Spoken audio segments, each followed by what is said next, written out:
All right, I have Brendan All In Allen back on the show. He's coming off an impressive UD win over Puna Soriano this past weekend. Brendan, how are you?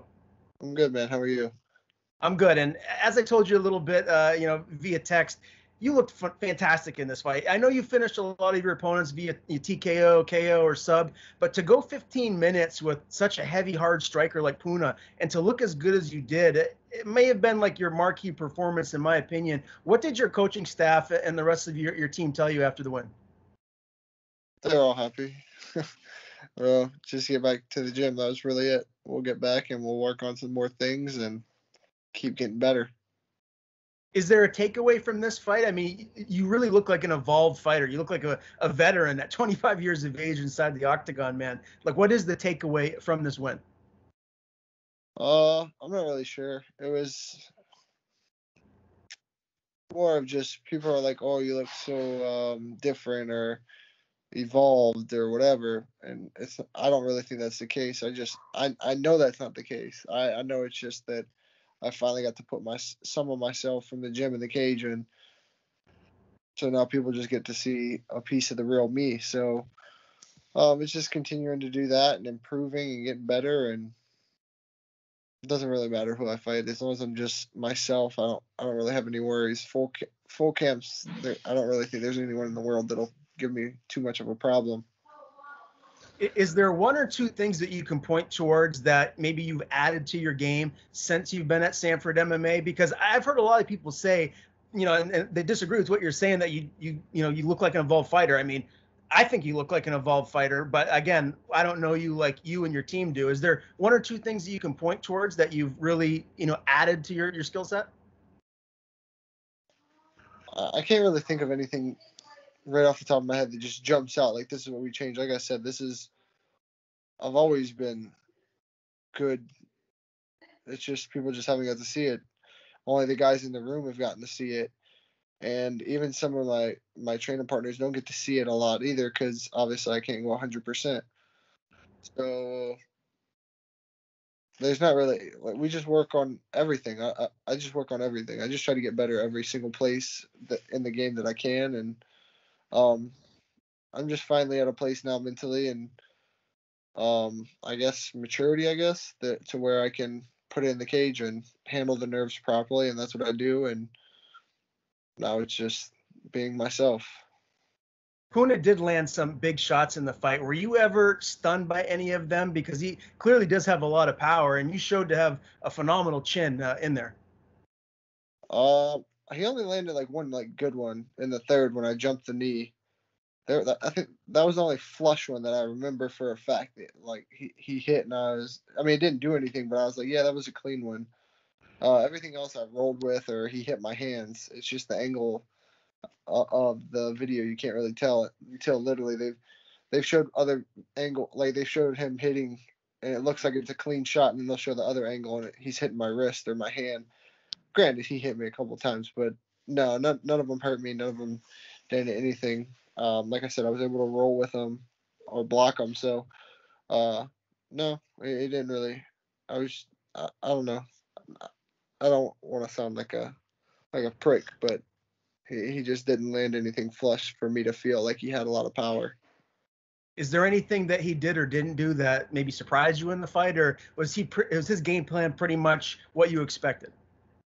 I think the only thing that surprised me is I figured if my back touched the cage, he would swing more, and he didn't swing. I thought he'd unleash, and I tried to bait him into it a couple times, but he just wouldn't let go like I really wanted him to be able to time him on the inside to catch a nice clean shot because I couldn't really find a super clean right hand to the jaw like flush like a lot. I think I had to just kind of like a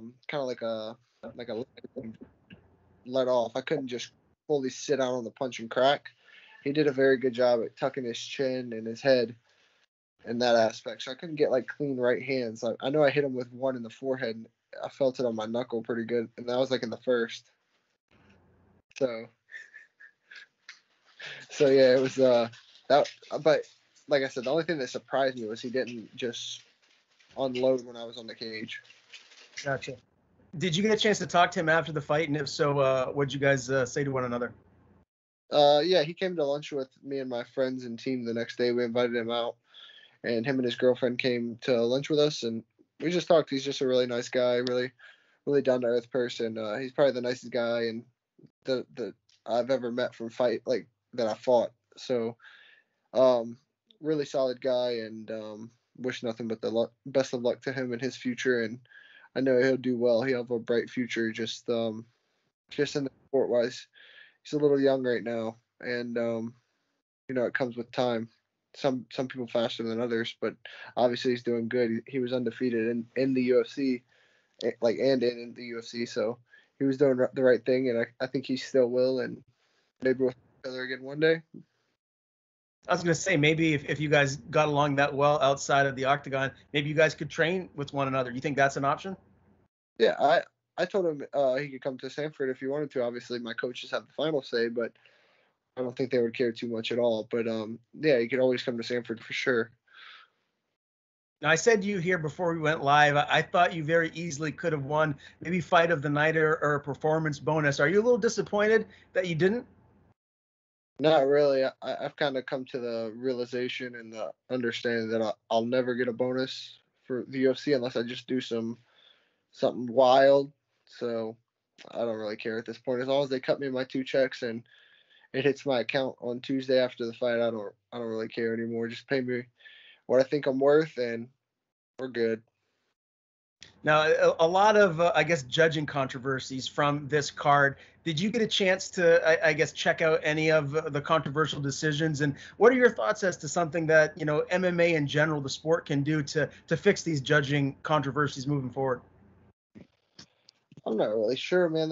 I watched some of the other fights, but I haven't really studied any of the other fights, to be honest with you. I watched our teammates, and that was about it. I didn't really get a chance to watch anything else after the fight. We were kind of busy with media and just kind of talking to my teammates that were with me and just trying to enjoy the moment with them. And I haven't really watched anything back, like except for my teammates.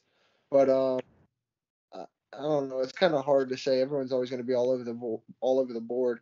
But I mean, we have you know things in our sport that are just ridiculous with how it's run. Obviously, like our judging. I think I'm always the guy that's going to fall back and say that if you're not a fighter, especially not just a fighter, I don't. You're not a fighter if you have amateur fights and you think you're a real fighter. That's not a real thing to me. I think you have to be a pro at least a medium level to even consider yourself a fighter. And that's just my opinion. But and I felt that way when I was amateur too. So it's not just because I'm in the UFC now. I feel that way. But I feel like we need judges that were fighters, retired guys that understand the positioning for real, what it's like to be under these type of lights and these type of conditions, meaning scrutinized by so many, viewable to so many people, and just the pressure. You don't understand it unless you've been there. I don't care if you're a guy. I fought for LFA. The pressure is not even close to the same. Um, so just people just don't understand it, and judges definitely don't. And they don't care because they're not. Nothing happens to them if they get the judging wrong and pick for one of the guys. They're not the ones walking home with half a paycheck that night, so they don't care. But to us, it like it's half a paycheck. That's a lot to our family. So there's a lot in our sport that could probably be changed, but one person's not going to change it, and hell, a group of people aren't even going to change it. So I don't know. I feel like there's no use of complaining about it. So I just kind of just stay to myself about it and just mind my Well, business. It doesn't matter. Like my opinion doesn't matter. Well, I definitely appreciate you giving me your opinion. I hope that something does change with these judging issues moving forward, and I hope that the MMA, the sport in general, can figure something out to make it better for you fighters, so that the right people win here more consistently. I did want to ask you too, man, with this big win over Puna, like how close do you feel like you are to cracking that top 15? I got to imagine you're right on the fringe at this point. Uh, I'm not sure. I figured I should get somebody with a number next, but um, I'm not sure. At this point, I don't even really care about top 15, like 11 through 15 anymore. Like, obviously, I'll fight anyone as long as my money's right. But um, I don't know. Hopefully, like I said, I look and I see who's available, and I like the Shabazny and I love the Hermanson fight, but that's um, a little bit I think too far out of the reality. So is what it is. I just obviously I want to fight Strickland next, win or lose on Saturday.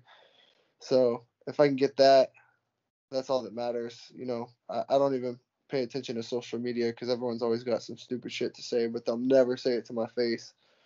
Um, but yeah, that's the only fight I want. I'm not a big talker. I just want to I want to prove it, and that's exactly what I'll do if I get that opportunity. What is the time frame? If you guys are both healthy and that's the fight that is made next, when are you hoping that you can match up with that rematch with Strickland?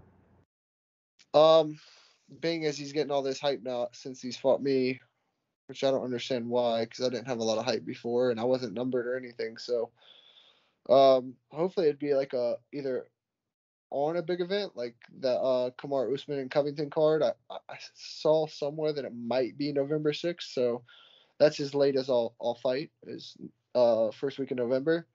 Other than that, it'd be cool if we could get like a main event or a co-main on a nice card before then somewhere in America. But I'll fight him whenever, wherever. It doesn't matter. Very good, man. I can't wait to see what is next for you. I'd love to see that rematch. Hopefully, the UFC books it here very, very soon. Before I let you go, man, I just want to get a couple fight picks from you. 3 fights that like I'm really, really looking forward to. You got the rematch between Jan and Sterling. Then you have the rematch between Colby Covington and Kamaru Usman, and then also Izzy and Whitaker. Tell me who you feel like is going to win those three fights and why. Um, I would say Jan for the first one. I think Jan will win. I think he's a little bit better, but obviously Sterling's good too. But I don't know. I feel like Jan was winning the first fight too. So I would say Jan, but that Sterling could win that one for sure. You never know what Sterling's going to come out, other than he's going to wrestle. Um, let's see. Definitely, I think Usman's going to win against Covington. I don't think that fight's going to be close this time. I think we've seen Usman evolve greatly and put it in the cage greatly, whether it's from his evolution or just just becoming more comfortable. I feel like he rises to that spotlight. He's very mature and handles everything very well that comes with being a champion at the high level. So I'm a fan of Usman. I definitely think he's going to win that one.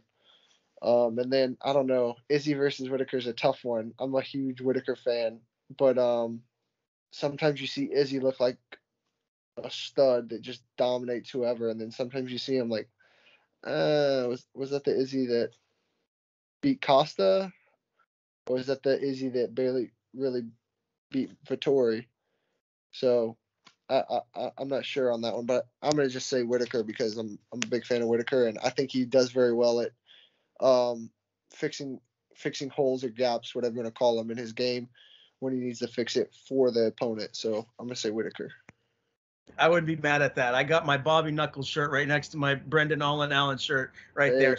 I wouldn't be mad at all if Robert Whitaker retains the belt. Brendan, it's always a pleasure to talk to you, my man. Again, congrats on the win. Very happy you picked up that UD victory. Before I let you go, tell people where to follow you on social media, and if you have anyone to thank, the floor is yours.